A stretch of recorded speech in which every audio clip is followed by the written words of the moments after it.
Hi, I'm Mindy Stern. I'm JD Cargill. And I'm Michelle Arago, and this is Friendsome and Then Some. We are three best friends who met over 2 decades ago working in LA's local news scene, and we started this podcast to listen, learn, and laugh.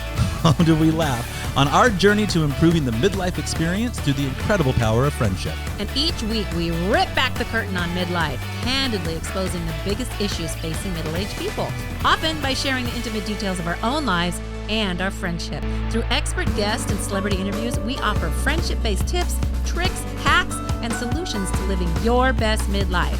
We are Midlife AF And Flossum AH. So here we go. It's Friendsome and Then Some. Okay, that starts it off. If that doesn't wake you up, I don't know what it is. Hi, guys. Hi, everybody. Here we are. We are together again. I love being together with you people. I know. My favorite time of the week when we come together to record Friendsome and Then Some. That's Taco Tuesdays. That's your favorite day? It's either friends or tacos. I'll take them together. That's my preferred How way. have you guys been since we saw each other last? Anything new to share? Missing you. Every time I leave, I miss you. And to wait till the you're next the sweetest, time. aren't you? And then live life. And you, young lady, you guys are both looking freaking gorgeous. By the way, anybody who's not watching this, just listening on their favorite podcast outlet, you can always go to YouTube or Facebook and check out our video version. We do have a video first podcasting situation here. Yes, we love that. Yeah. We love it. Well, I am, I know we're talking, but I'm just super excited about our guests today. Oh, let's get to it. That's can't exciting. we just get to these amazing Women power. Women power. It is these women. Okay, so I have met one of them and in an environment that my husband and I are part of. It's a round table of incredible best-selling authors and go-getters and like rock star people, started by Harvey McKay. If you swim with the shark, you know him. This woman is a best-selling author herself, is the CEO and founder of Radius AI in Arizona. She is like an incredible mindset. She's a power woman. It was diagnosed with MS many years ago. And since then, this is a woman who, her mind is probably the strongest part of her body. It has run 10 marathons, 5 Boston marathons. She has overcome so much. She's a mother of 5, I think it is. Yeah. In addition to that, yes, definitely overachiever. She also was homeless at a time, and that is a thing of her past. So this woman, and the second woman I'm going to introduce you to is probably one of the most sought after speakers. She's like one of the number one lawyer in America. Like this woman is on every outlet. She's written best-selling books, particularly the one "Negotiate Like You Matter." This surefire way to step up and win. And matter is MATTER. Separate. I'm planning to ask about that today. I love that. I mean, she wants women to be empowered and find their wildest dreams and find the most incredible thing in their life. And she's doing it herself. She's really been helpful in now speaking of the world of living with and being married to a narcissist and getting away from that world too, like divorcing that world. Boy, is that a hot button and these issue two these days. And we are Friendsome and Then Some, and these two women in a world of pandemic have met through this virtual world and are probably two of the biggest cheerleaders for each other.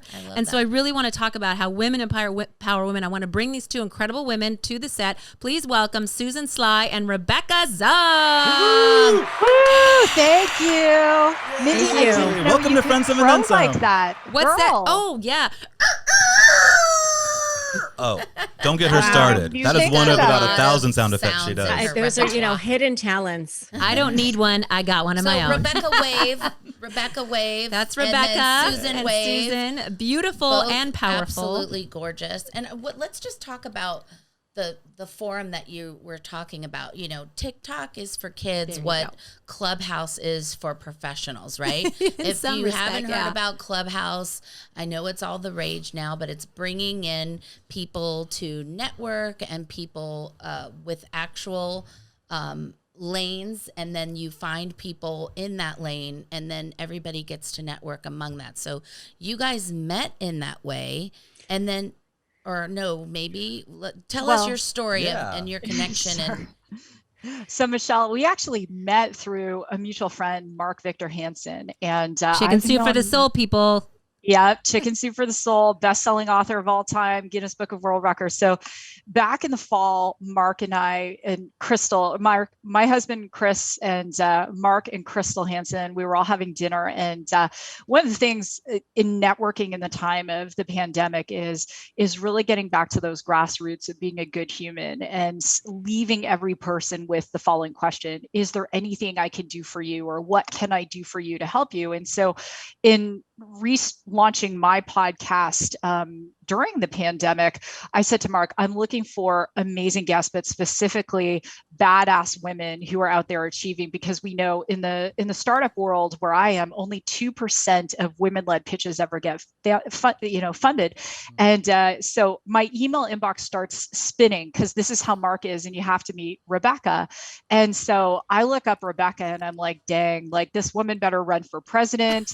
She, needs to head the UN. I don't know. She's superwoman. Like, when does she like take her cape to the dry cleaner? Like, seriously. So we end up connecting, and then we have all of these things in common and sharing each other's stories. And then we decided to start on Clubhouse something called the FBS, the Femme Boss Squad, which is really the purpose of that is to empower women to find their voice, to negotiate, to ask for what they want. And that's how it all started. And I'm in awe of Rebecca. I always love spending virtual time. And here's the thing: we've actually not yet been together in person, but as vaccines roll out and everything, that's the plan. Can we be there when that happens? And will there be cocktails? Yeah. Let's and bulldozers, cocktails and bulldozers. Oh, yes, yeah, great and roller skates. Definitely. And sounds like a fun party. And pants. We'll be wearing pants. So Rebecca. Oh yeah. Rebecca, your books, what you've had a trail of bestsellers. What is in your currency right now that you want to spread your message for your book now that's connecting? And what's happening now? Yeah. It's kind of a hot button issue. Yeah. So I teach people how to negotiate with narcissists. I started a YouTube channel about a year ago. I have 121,000 subscribers and 7 million views in a year. So that's really what I'm doing now, is teaching people how to negotiate, and specifically with high conflict or difficult personalities. So, and I just want to tack on and add like the praise for Susan. When we met, it was almost like looking in a mirror. She was like, I don't normally ask this, but I got to ask, like, what is your ethnicity? Because here we are, we're both half Chinese, and we have both overcome a lot. I have 4 children. I actually was diagnosed with lupus a couple of years ago. She doesn't even know all of that. But, we are so similar. And it's been such an incredible pleasure to support her and help her get her message out there and, lift her to being all that she can be. It's been my honor to do that.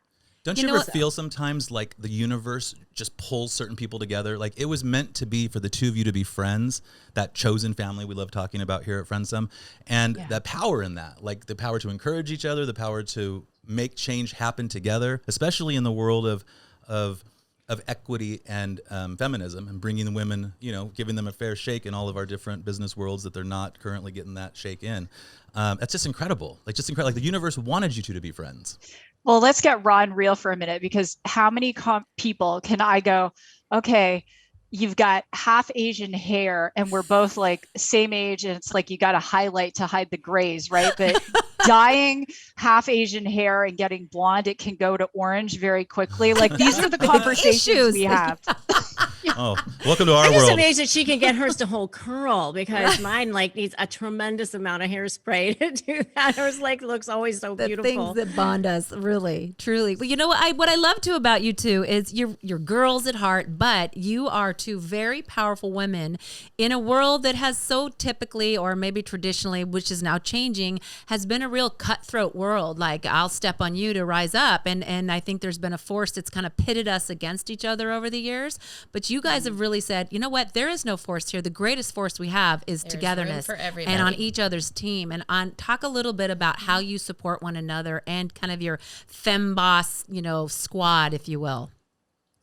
That was actually Susan's idea. I mean, Susan's the incredible connector. I mean, she's amazing at that. And so that was absolutely 100% her idea. And I was like, yeah, I'll be on your ride. That sounds amazing. And the way I look at it is, stars shine in the sky. And if we all shine, it's a beautiful night sky, right? I mean, my star shining doesn't have anything to do with hers or vice versa. If she shines, it doesn't mean I can't. And I've always felt that was kind of a warped way of thinking, So I think it's amazing. And so I give Susan all the credit, though, for the Clubhouse. Love Fest. Oh, I meant to ask this just because my 76-year-old mother is probably listening. What is Clubhouse for those that maybe don't know? Sure. Well, JD, I think the biggest thing with Clubhouse that we're seeing is it's a very interesting platform because we're all exhausted from being on camera.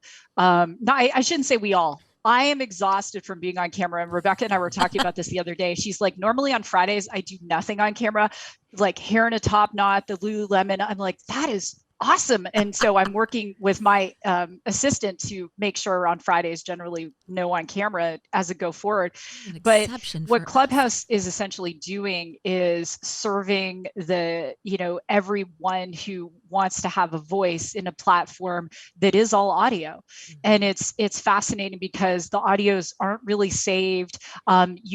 People getting on there talking about a variety of topics. Right now, anyone can start a Clubhouse room and then people can join. I've met some amazing people on Clubhouse, and it's a fun platform that anyone can be a part of. You mentioned it's not saved. It's kind of, there's a sense of urgency too. It's like the 24-hour Instagram story. It's gone. If you're gone, you're not in on the conversation. You don't get to check back in and listen again.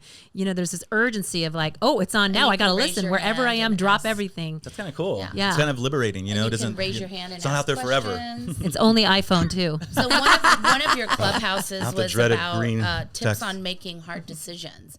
What can you give us a couple of tips on how to make hard decisions? For example, for us, we wanted to launch the podcast. We had an idea, and everyone has an idea, right? Executing and moving forward is where people get stuck. And it took us a year, and we get trapped in, what is it called? Analysis paralysis. Paralysis, perfection. What are some tips for making those hard decisions or making that step? How did you guys navigate through in your personal besides what Nike says, because we all know that one. I know for me, I was just going to say, I know for me is just feeling it in my gut. And I know that I've many times made decisions where I knew in my gut I was going against red flags, seeing things that were not completely kosher. And, it's how I ended up in a business relationship with a narcissist once myself, because I was like, well, there's some red flags over here, but maybe it's going to be okay. Or maybe I can overcome it. Or if I do this, or if I'm nice enough, or I work hard enough, that I'll be able to overcome it. And, I think a lot of times we do know in our gut what the right decision is. I call it a soul decision. So I think if you take time to really just listen and be still and let the universe tell you what you should do, the answer usually does come to you. I think that's good advice. It's very, very solid. And similar to what we were saying earlier, about focusing on a word, for example, and letting that one word of inspiration or that uplifts or whatever be sort of your guiding light for that day or that week or that period of time. Keep coming back to it. Our words, courage, and mine's focus. Delegate. Breathe. Focus. I think mine's focus. I'm not really good at that. And Brian is breathe focus because was I'm last year. always Delegate this year. I'm curious because I'm the dude here on the show today. The topic seems to really be turning into this the power of powerful women, the friendships between powerful women, and how they can affect change. What is the best thing that the most supportive men in your life do to help contribute to the solution? I love that, JD. And I wanted to just to take a moment and really what Rebecca said about the gut, right? I think if there's a theme about anything is do we stop in 2021 to feel? feel how a decision is. You guys were talking about, should we do the show or not? Well, how does it feel if we don't do the show? Is there a longing? Is there something missing? One of the things that I share time and again is when to not make a hard decision. And there's an acronym, and I refer to it as HALT. Hungry, angry, lonely, tired. Yep. When you're any of those four things, that's when you need to step back and say, this is not the time to make the decision. Can I make this decision tomorrow? Can I get a good night's sleep? Can I go walk in nature? Can I meditate? Can I, just punch a punching bag if I need to, and then come back to it? To answer your question about supportive men, I was raised by a single dad, and he was an engineer, an electrical engineer, and a very, he helped to breed in me this incredible innate curiosity. And honestly, JD, I was always more comfortable in the world of men, probably up until the time I was 40. I was intimidated by strong women because I didn't know how to be one. And so I want to celebrate the supportive men out there. And we're seeing a huge cultural shift. I know even in the Time magazine article on women, one of the things was that changing role in the family with the pandemic. And suddenly there are kids to be homeschooled, and who is going to take that on? I want to celebrate the men out there who took it on. It wasn't just women who took it on, or there were great men who took on a variety of responsibilities that they didn't previously have. I think in 2021, this may be controversial, and I might get social media DMs on this. I think we have to stop looking at the traditional gender roles and saying who in this relationship, whether it's business or it's personal, is best qualified to take on a role, and that everything happens for a season. I'm the primary income earner in my family. My husband is a CPA. He worked for one of the largest firms in the world, KPMG, but he's the one who takes the kids to school. He's the one who makes dinner, because right now it's the season where I'm making all the money, and that's perfectly okay.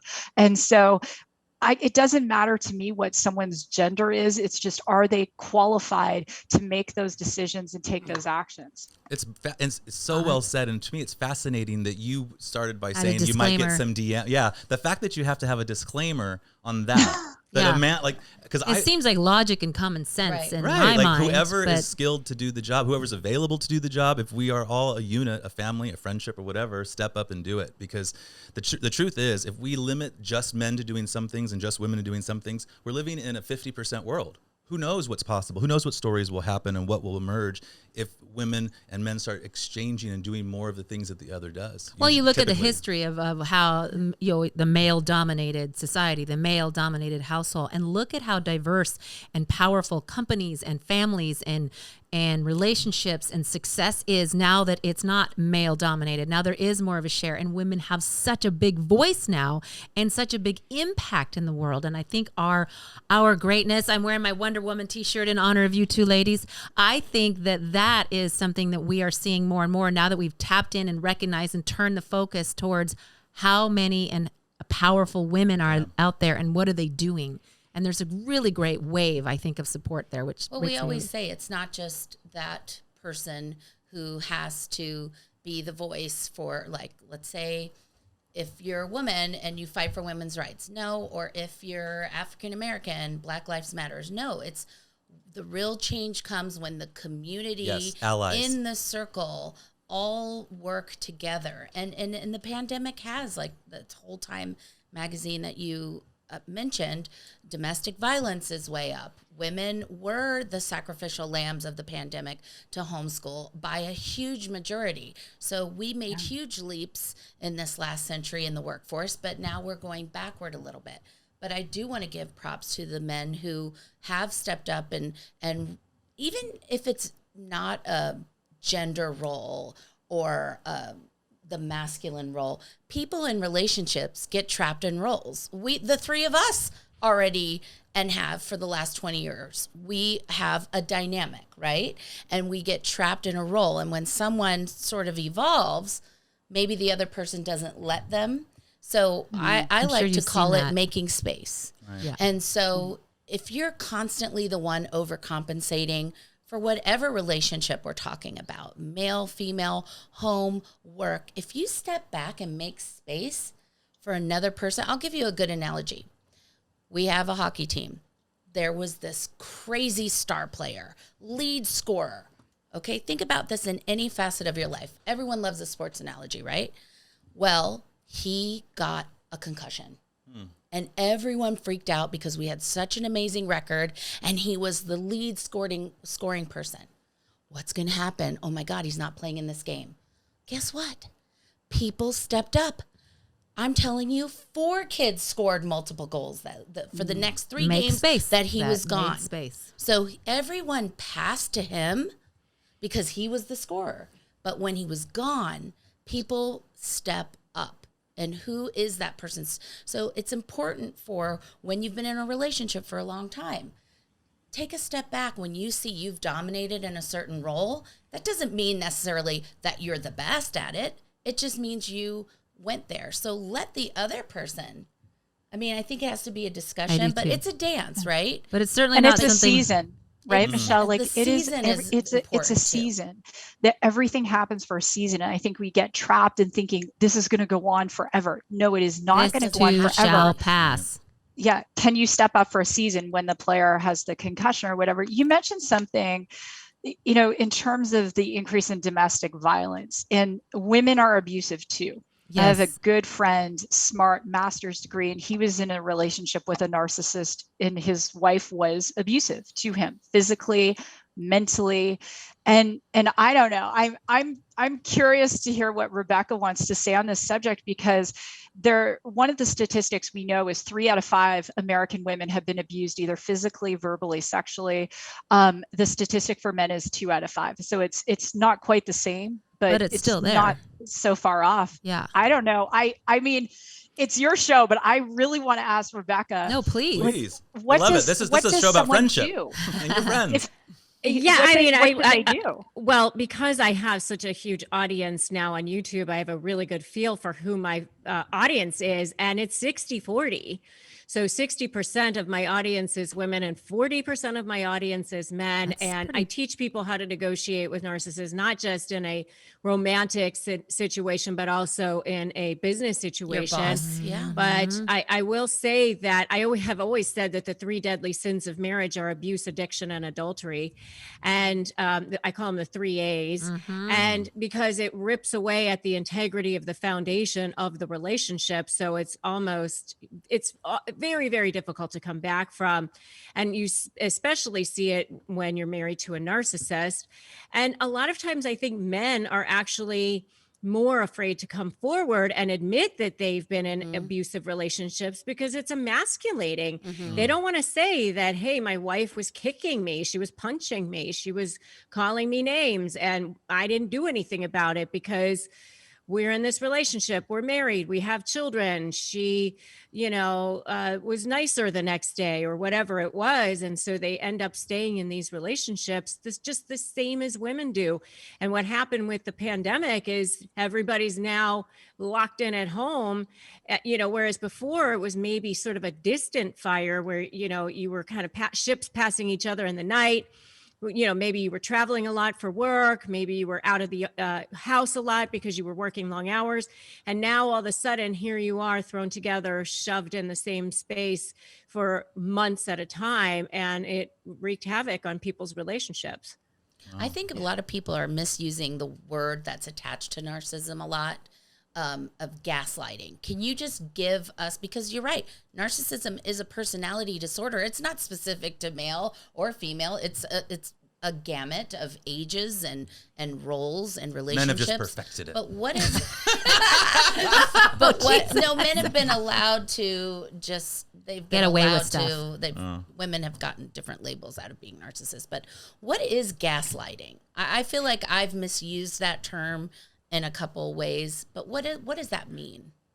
Well, first, I just want to say, I think just from my experience, I think women are more covert narcissists, which is a little bit more under the radar. They tend to, present themselves a little bit more as victims, or they use passive aggressive techniques. They're not as outgoing, boastful, so it's not as readily obvious if they're a narcissist. But gaslighting is very simple. I mean, it's basically getting somebody to think that something happened when it didn't, or something was said when it didn't. And, something like, you agreed to that, don't you remember? And you know that you never had that conversation. But when it happens over and over and over again, you start to question your sanity. It starts to weaken you. And it comes from the term, a movie that was out in I think the late 30s or early 40s called Gaslight. And in the movie, the husband was trying to make the wife think she was crazy, and he would blow out the gas lights, and she would come along and say, wasn't that just lit? And he would say, no, it wasn't. So it's a way where you actually start to question your sanity. Play with someone's mind. Can 12-year-olds be narcissists? Oh yeah, children can be narcissists. I think I've been gaslighted by my 12-year-old. Isn't that a defining characteristic of childhood? Is that the world revolves around you? Maybe we should ask about that, like narcissism, just to make sure people understand and know, because if you've written a book about how to negotiate with a narcissist, one, what is narcissism? And two, what are like maybe 2 or 3 really great tips for negotiating? I heard one on the internet the other day, and I sent it to her, and I don't know if you agree with this, Rebecca, but someone said, when you get into a situation where a narcissist starts to gaslight you, change the feel in the room, like drop a pen. Oh, what's that over there? Movement. A drastic movement like derails them for a moment. Have you heard that as a piece of advice? Yeah, I mean, anything like that is going to work, of course, just for the moment, but that doesn't mean it's going to stop them forever. No. Immediate.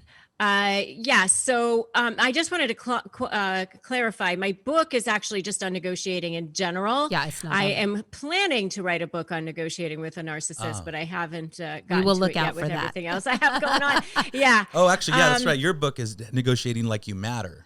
Yeah. MATTER. I was Yes. curious about what those letters stood for. Yeah. Just because when I wrote that book, I hadn't thrown myself into the unofficial doctorate in narcissism yet at that point. Right. But yes, I mean, the main thing that you need to know when you're negotiating with narcissists is that they're driven by one thing, and that's narcissistic supply, which is anything that feeds their ego.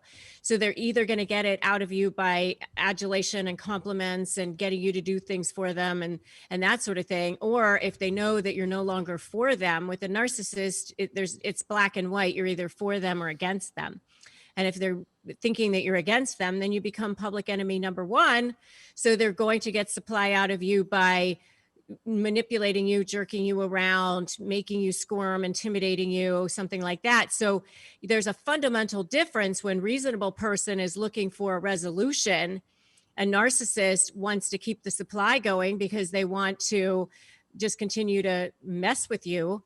Then that's why you can't ever come to a resolution. That's why they're constantly moving the goalposts and changing deals and things like that.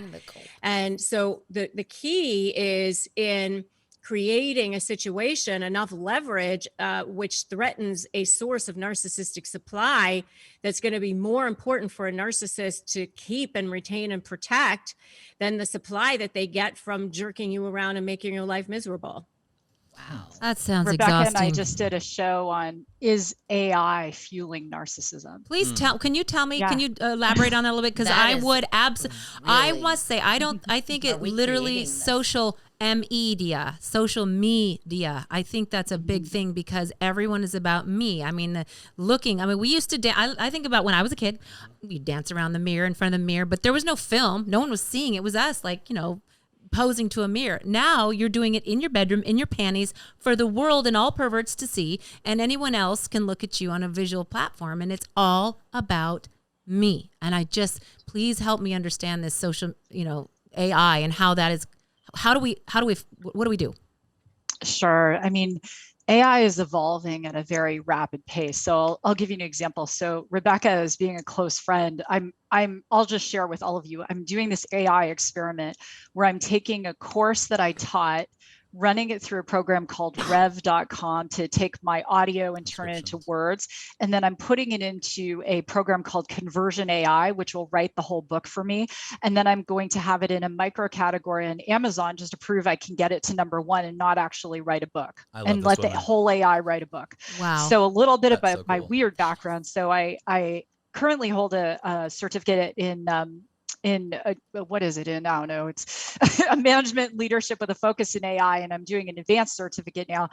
So I spend a great amount of my time, almost 80% of my workday, in the field of AI. And so what's happening, and we want to really think clearly about what narcissism is, because as Rebecca said, it's about the need to get the supply. And if a narcissist, my understanding from learning from Rebecca, can't get it from one source, they're an addict, they're going to get it from another. So we have artificial intelligence that is serving up what it thinks we want to reinforce beliefs which are limiting. And if you don't believe me, look at what happened in 2020 with rioting and looting. And I live in Scottsdale, Arizona. They destroyed there were friends of mine in a restaurant, and a horde came into the restaurant, and my friend was 9 months pregnant at the time, and she almost had the baby in the restaurant because she was so scared it sent her into labor. And so that was all driven by social media fueling what that need was. A narcissist is going to use that for bad. We are also seeing AI fuel some things for good. So on TikTok, you see the grandma that's kind of roller skating and it makes you happy. And then the TikTok AI, which is some of the best AI out there on social media, serving up more videos like that to give you a hit. And not all people who are on social media and getting that hit are narcissists, but a narcissist is essentially going to get that reinforcement that's going to just reinforce their bad behavior. And in terms of what Rebecca was saying for gaslighting, imagine a not too distant future where the AI makes you think you had an experience you didn't have. And if you don't believe me, what do you think virtual reality is? Oh my God. Wow. Yep. Or deepfakes. Making you think the deepfakes are making my head hurt just looking at them going, this is That's real. some deep you shit cannot right there, tell. Susan. You just blew my cocktail now. Oh my God. Okay. I know we got to let her go in a minute. So yeah, we want. Are narcissists made or born? Oh, good question. I just don't. I'm thinking, am I a narcissist? I think that they're all made. born At least a everything narcissist? that I've read it's definitely nurture, not nature. Okay. Is so that it, means is it can it be giving undone. into all of a friend of ours wrote a book called Entitlemania, and it's about for everything you give a child, you take something away. And I think by this generation of I want my kid to have what I didn't have, or parents that do that, you create this narcissistic bubble that's they can have anything. They won't be punished. They get a reward for everything they do. They never have struggle. They never have pain. And it's all about you. Yeah. Isn't that? I mean, I think that's part of it. From what I've read, it's either a traumatic event happened. Apparently it comes out somewhere around 5, 6, 7 years old, something like that. And it was either a traumatic event or neglect, your parents or somebody who was neglectful, or overindulgence. It's definitely one of them too. Well, that's how it happens then. All right. Wow, we want to be very respectful of your time, ladies. You're powerful women, movers and shakers, powerhouses. Susan's got an MA to do a big merger and acquisition. But since I teased it earlier. All right, pray for me. Well, all right, real you know fast. what? I know you're going to be star performer in that group of men. And so Mindy's got this, I got a word. I'm just going to throw this word out. Are you ready? Okay, you ready for the word? Say what it means to us. All right. Mission. Ooh, that's a good word. Well, there you go. What's your mission? You're on a mission for this MNA. My first thought was actually about a vineyard. I think it's called Mission Hill. Get that wine. A lot of wine Let's in there, go baby. there. I'm on a mission to inebriation. I like your thinking. I'm just that person. I'll say it if it's in my head. I love it. That's the whole point of Word of the Podcast. That's the whole point of the segment. That is what I was thinking after you just blew our mind. Ooh, I need something right now to deal with all that. What about you, Rebecca? What brings what comes to your mind first with that? I mean, I was just thinking a targeted mission, a place that you want to go or a goal that you want to achieve, whatever your target is, and very extremely focused. What's your next mission? Right now? What's yours right now? What's my next mission? Well, I Equity. just rolled out Slayer negotiation for business yesterday.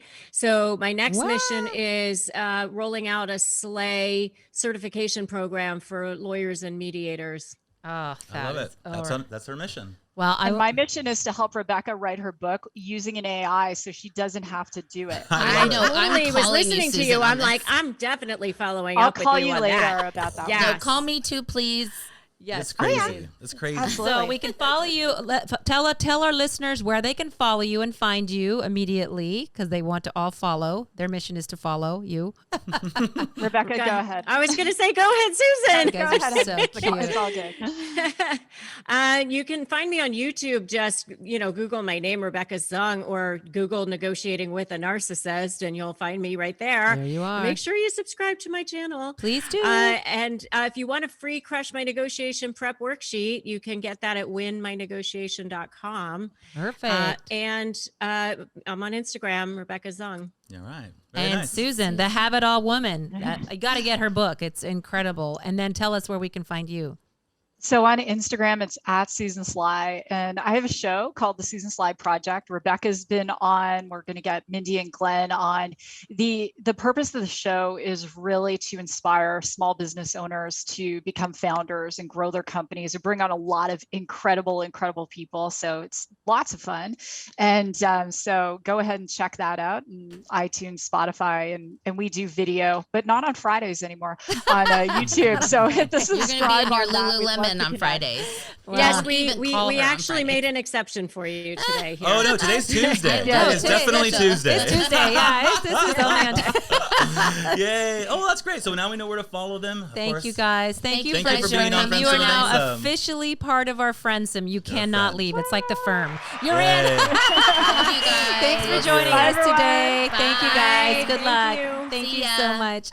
So, JD, what does mission mean to you? All right, I love this little tag out for us. All right. I like that. The first thing that came to my mind is that right now I am on a mission to, because we're in beta mode here at ModPod, and my mission is to make this an extraordinary experience for people. I feel like coming up into the new world, post-pandemic, work from home, that it's really about, for so many people, an experience now. It's because you can do so many things from home. So I'm building the Raymond and ModPod, an on-air studio, and doing what I'm doing here virtually, of course, but also so people can come here and have a real experience. And that is my current mission. I love it. Mindy? Hold on. I'm just letting them know they can go home. Okay. She's on a mission to... I'm on a mission to communicate.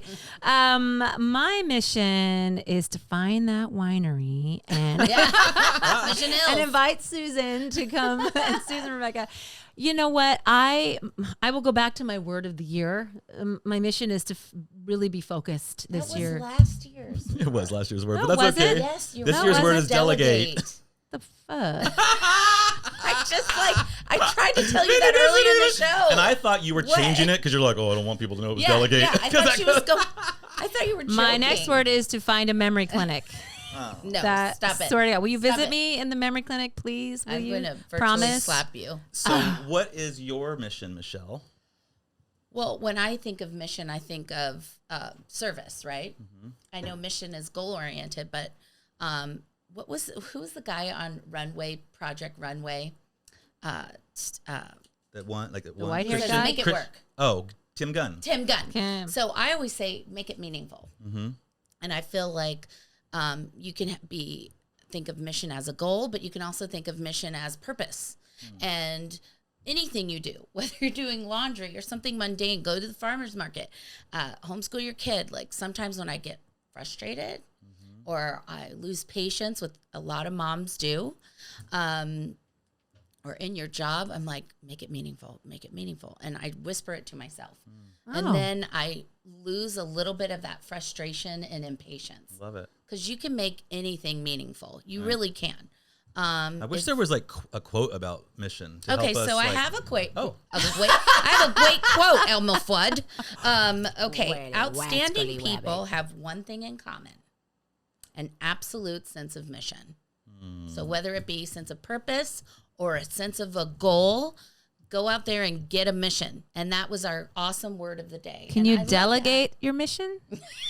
Yes. We're on a mission we to still- no. improve the midlife experience through the incredible power of friendship. Yeah, That's our mission. Everybody, and you've been yay. listening to Friendsome and Friendsome. then some. Are we saying Okay, goodbye? are we ready? Are we saying goodbye? Bye, Thank you for everybody. joining us in on Friendsome Friendsome and and then then some. Did you like what you heard today on our podcast? Or did you like what you saw on our vidcast? Were you watching? How about sending us a comment or suggestion on any topic you want us to talk about? We'll have new episodes every Tuesday. Please join in the conversation on our Facebook page, subscribe to our YouTube channel, and follow us on Instagram. You can download our podcast anywhere you get your podcasts. See you next time on Friendsome and Then Some.